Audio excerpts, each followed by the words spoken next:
Assalamualaikum warahmatullahi wabarakatuh.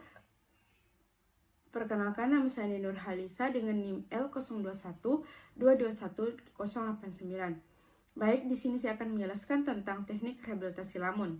Yang pertama, banyak cara yang dapat dilakukan untuk merehabilitasi lamun.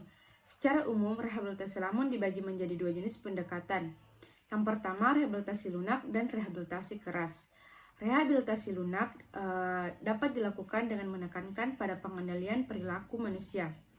Rehabilitasi lunak bisa mencakup yang pertama, kebijakan strategi dan pengelolaan, kemudian penyadaran masyarakat, pengembangan riset, pendidikan lingkungan, mata pencarian alternatif, pengikut sertaan masyarakat dalam berbagai kegiatan lingkungan, terus kemudian penegakan hukum secara konsisten dan lain sebagainya. Kemudian rehabilitasi keras. Rehabilitasi keras menyangkut kegiatan langsung perbaikan lingkungan di lapangan. Dapat dilakukan rehabilitasi lingkungan atau dengan transplantasi lamun di lingkungan yang perlu direhabilitasi. Kemudian beberapa padang lamun rusak berbagai akibat aktivitas manusia. Sebagai dampak dari kegiatan pembuangan pada daerah pantai, maka metode penanaman atau transplantasi lamun dikembangkan sebagai salah satu cara untuk memperbaiki atau mengembalikan habitat yang mengalami kerusakan. Salah satunya ialah transplantasi lamun. Transplantasi lamun merupakan proses pemindahan atau penanaman, pencabutan, dan pemasangan suatu objek di tempat satu ke tempat lainnya. Pengertian dari transplantasi lamun sendiri yaitu dapat dilakukan dengan mengambil lamun pada bagian rizoma atau akarnya yang berasal dari tempat donor untuk dipindahkan ke lokasi transplantasi. Kemudian transplantasi juga dapat dilakukan terlebih dahulu dengan penanaman serta penyemaian biji. Kemudian beberapa teknik transplantasi lamun yang dapat dilakukan.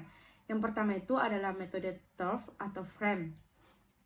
Metode ini dilakukan dengan mengikat bibit lamun pada media frame dari kawat besi, logam, dan bambu menggunakan tali atau pengikat berbahan mudah larut seperti halnya kertas tisu. Kemudian metode spring. Teknik ini dengan mengambil bibit lamun menggunakan pisau yang kemudian ditransplantasikan ke tempat lain tanpa disertakan substrat aslinya.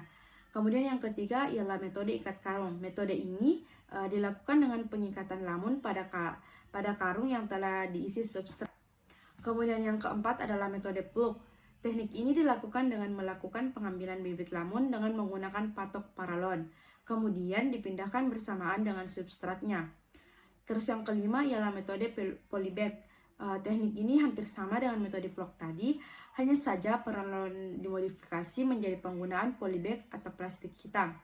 Kemudian ada beberapa metode penanaman transplantasi yang pernah dilakukan oleh para ahli. Yang pertama ialah metode pembibitan, kemudian yang kedua metode spring, yang ketiga metode plug. Beberapa eksperimen yang dilakukan oleh para ahli yaitu menggunakan metode spring ancor. Ini menggunakan media tanam tali dari rumputan di sekitar pantai yang kuat dan dipotong-potong sepanjang 2 meter dan dilakukan sebanyak 5 kali ulangan untuk setiap jenis lamun. Penelitian ini menggunakan 10 media tali untuk 2 jenis lamun. Bibit lamun yang diambil dari padang lamun didonor diikat pada tali yang dijadikan media dengan menggunakan pengikat yang mudah larut seperti benang. Kemudian jarak tanam pada setiap tali adalah 20 cm. Tiap frame diisi oleh 10 bibit lamun sehingga kemudian para ahli juga melakukan transplantasi lamun dengan metode spray tanpa jangkar. Metode ini dilakukan dengan cara media ditanam pada lubang yang digali pada substrat. Dalamnya kira-kira bisa mencapai 8 cm. Kemudian ditutup dengan substrat yang sama. Pengambilan bibit tanaman dilakukan dengan mencabut atau memotong rizoma dengan pisau atau parang, kemudian ditransplantasi tanpa substratnya.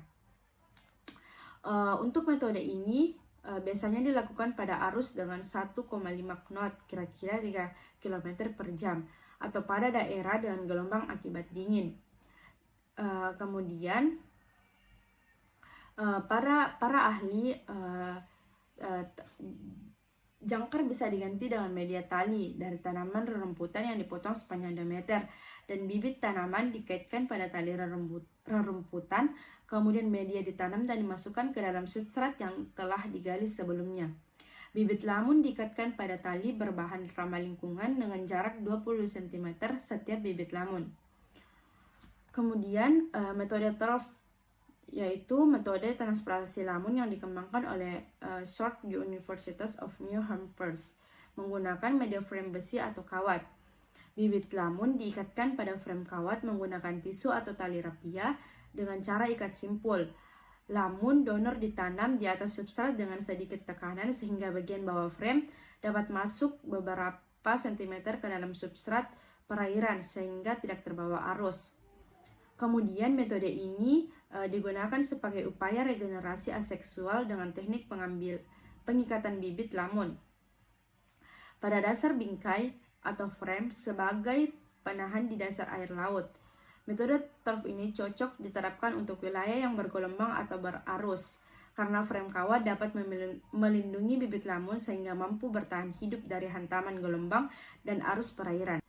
Kemudian metode spring ancor merupakan transplantasi bibit lamun yang diambil tanpa substrat menggunakan pisau dan kemudian ditransplantasikan pada lokasi yang baru.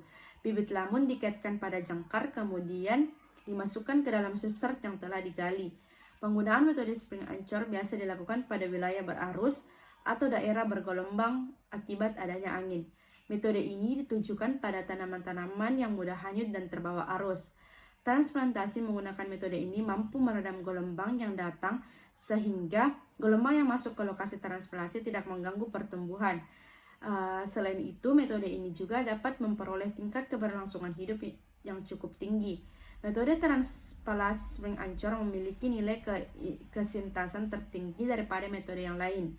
Tingginya nilai tersebut dapat disebabkan karena penggunaan frame besi dan juga jangkar besi yang tertancap kuat pada substrat yang dapat menahan arus serta gelombang yang cukup besar. Kita dapat melihat contohnya yang berada di bawah. Mungkin cukup sekian yang dapat saya sampaikan. Kurang dan lebihnya mohon dimaafkan. Wassalamualaikum warahmatullahi wabarakatuh.